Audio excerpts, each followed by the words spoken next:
Teman-teman, sebelum nonton jangan lupa ya, klik like, subscribe, and share.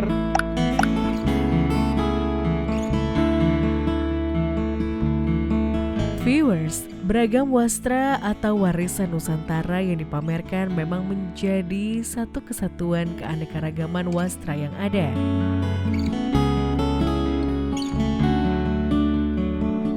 Nah viewers, kali ini kami akan mengajak Anda untuk melihat salah satu wastra batik Tembayat. Ya, apa sih batik Tembayat ini? Kita langsung cari tahu yuk viewers.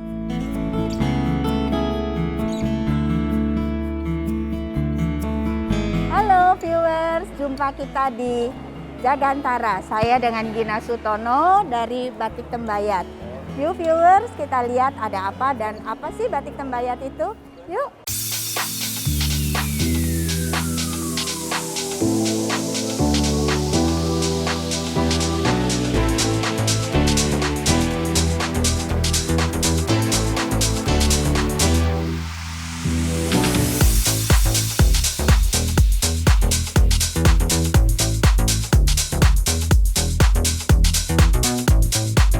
Nah teman-teman, ini adalah Batik Tembayat. Apa sih sebetulnya yang keistimewaan dari Batik Tembayat?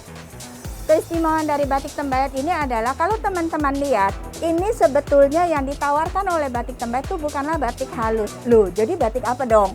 Jadi yang kami tawarkan itu adalah batik dengan pewarnaan alam, di mana asal dari batik ini adalah batikan yang sudah tidak halus lagi, yang dikerjakan oleh para sepuh di Desa Mbayat, yang sudah ditolak oleh para juragan, bukan karena apa-apa, tapi karena memang kalau diproses untuk kepewarnaan kimia itu memang sudah tidak bisa dijual.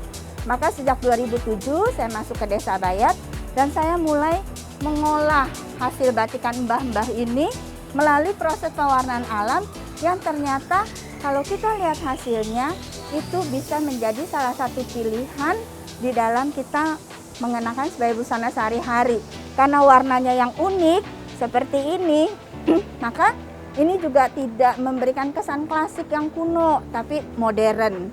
Nah, selain itu, selain batik tulis ini juga harapan kita adalah kita bisa meregenerasi di sana. Dan dalam perjalanan 15 tahun Batik Tembayat, kita sudah berhasil meregenerasi beberapa orang di situ, ya. Nah, dengan membeli Batik Tembayat itu berarti juga membantu kami untuk meregenerasi para generasi muda di Desa Mbayat. Sebagai contoh, ini adalah Rati Ratu. Ini adalah motif klasik yang umum dan biasanya banyak kita dapati di Jogja maupun di Solo. Karena memang sebagian besar dari para pengrajin di Bayat itu lebih menjadi buruh di Solo. Nah, kalau kita lihat ini titik-titik ini harusnya lebih halus dari yang sekarang. Nah, tapi karena memang Mbah sudah sepuh, maka agak menjadi lebih besar-besar dan kadang-kadang juga terjadi tetesan. Sebagai contoh, kebetulan ini saya bawa ya teman-teman viewer supaya bisa nih. Nah, jadi seperti inilah kira-kira batikan asli dari para sepuh itu. Kalau kita lihat ininya udah wes karu-karuan. Tapi di sini ada semangat yang luar biasa dari pembatik, di mana setiap helai itu dibuat dengan cinta, dengan dedikasi, tanpa memikirkan bayaran, tanpa memikirkan akan kemana batik ini. Atas dasar itulah maka saya menyatukan diri dengan mereka untuk membantu bagaimana mengolah batikan-batikan ini menjadi sesuatu yang indah, yang bisa diterima oleh pasar.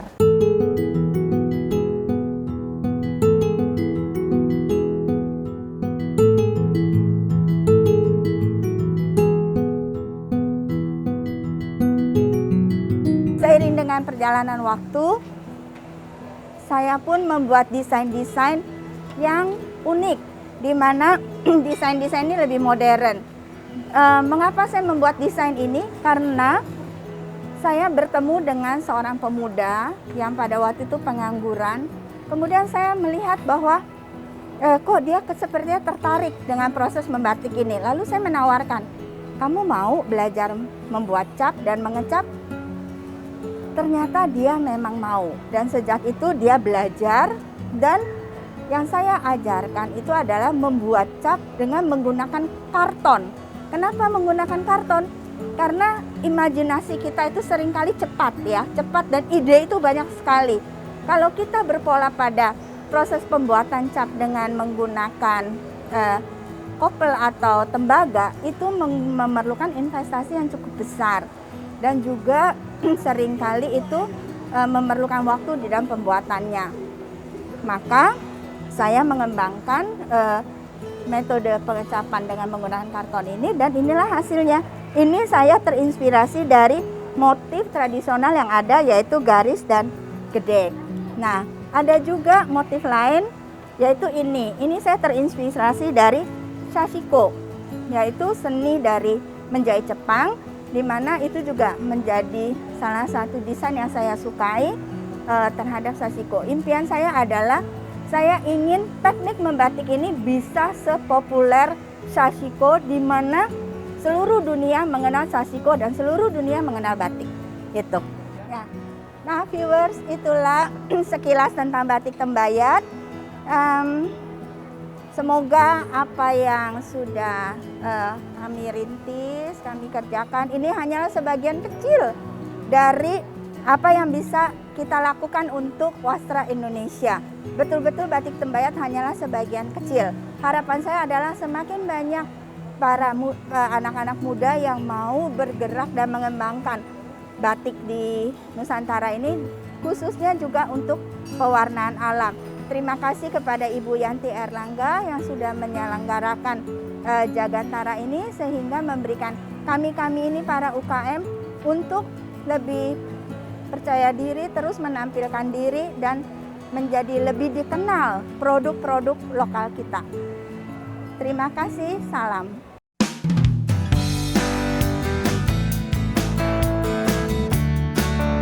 Penggunaan warna-warna alam yang sangat ramah lingkungan, serta warna-warna yang begitu menyatu dengan alam, menjadi ciri khas dari batik Tembayat ini. Dan tidak hanya wastra batik Tembayat saja, kali ini salah satu desainer muda Putro Ramadan juga ikut berkontribusi dalam acara Jagantara ini. Kira-kira karya apa yang dibuatnya ya? Yuk langsung aja kita lihat.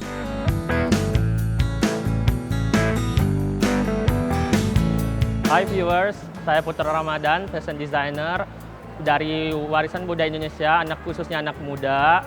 Di sini Putro Ramadan itu sendiri mengangkat kain-kain tradisional Indonesia dalam setiap koleksinya. Nah, di sini viewers mau tahu nggak koleksi dari Putro Ramadan itu sendiri? Yuk ikut!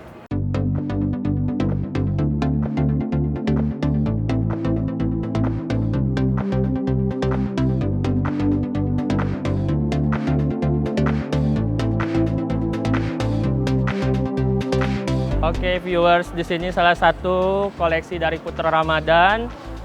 Ini ada outer yang gunain kain tradisional Indonesia, yaitu tenun NTT. Ini tenun boti dari Nusa Tenggara Timur. Di sini Putro kombinasiin dengan bahan linen sehingga menjadi lebih muda, nggak terlalu tua banget kesannya kalau kita pakai tenun itu. Ini lagi ada salah satu koleksi dari Putro Ramadan warna merah. Di sini menggunakan kain tenun dari Indramayu. Nah, di sini Putro kasih detail dari di belakangnya ada anyam gitu. Ini buat mempercantik dari tampilan busananya itu sendiri.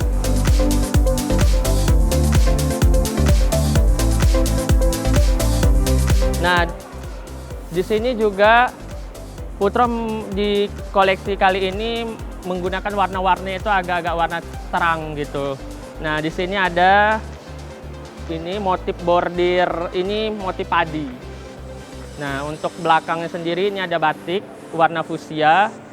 Ini dikombinasi dengan bahan sutra. Ini santung silk. Di sini contohnya koleksi-koleksi dari Putro Ramadan. Di sini Putra Ramadan itu menggunakan kain tradisional di setiap koleksinya. Nah, berharap untuk kain tradisional itu sendiri itu tidak terlalu terkesan tua gitu. Jadi selalu Putra kombinasi dengan kain-kain lainnya. Ciri khas Putra Ramadan itu sendiri itu selalu dalam setiap look atau busana itu selalu mengkombinasi berbagai macam kain dan motif atau warna. Bisa dilihat dari setiap koleksi Putra Ramadan itu selalu menggunakan minimal 2 jenis kain. Putra Ramadan berharap untuk kaum milenial itu berani dan bangga menggunakan kain-kain tradisional Indonesia ya khususnya. Maka dari itu Putra Ramadan sendiri bagaimana caranya mengkemas kain-kain tradisional kita khusus Indonesia itu kan sangat beragam. Nah, gimana caranya nih anak muda tuh berani dan bangga gitu memakai kain tradisional Indonesia dengan cara desainnya itu sendiri itu harus juga milenial. Jadi tidak monoton satu look itu menggunakan satu bahan yang sama karena itu mungkin mereka tidak pede ya memakainya atau terlihat lebih tua gitu. Jadi Putra Ramadan sendiri selalu mengkombinasikan setiap kain tradisional kita itu dengan berbagai macam bahan, warna dan motif. Nah, Hi viewers, nah ini tadi koleksi yang agak-agak terang nih. Sekarang kita mari lihat untuk koleksi yang lebih softnya. Di sini Putra Ramadan menggunakan batik dari Jogja. Itu Putra Ramadan tetap tadi dengan ciri khasnya selalu mengkombinasi satu baju itu dengan berbagai macam motif, bahan, dan warna. Nah, di sini Putra Ramadan mengkombinasi antara motif batik satu, di badannya juga beda. Di belakang juga gunain kain lain yang berbeda juga.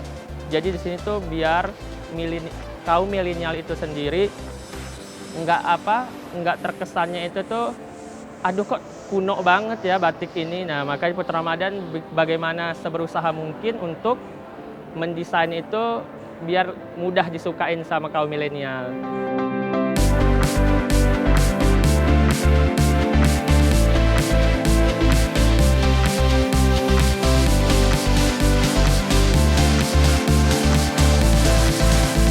Viewers, itu tadi koleksi dari Putra Ramadan. Nah, untuk harapannya buat kaum milenial supaya lebih bangga dan berani untuk menunjukkan jati diri kita sebagai bangsa Indonesia dengan memakai baju atau buatan dari desainer asli Indonesia itu sendiri, tentunya dengan wastra-wastra yang kita punya.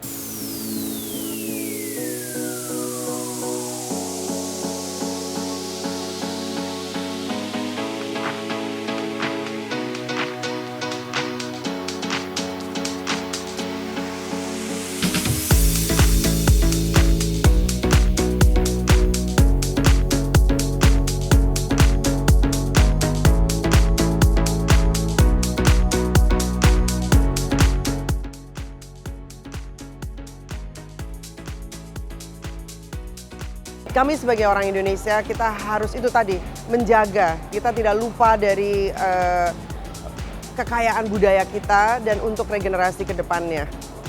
Untuk milenial, kita itu sangat kaya dengan kebudayaan Indonesia dan itu sesuatu yang kita bisa bawa ke luar negeri dan itu sebagai kebanggaan kita. Always ask your question, what makes Indonesia Indonesian?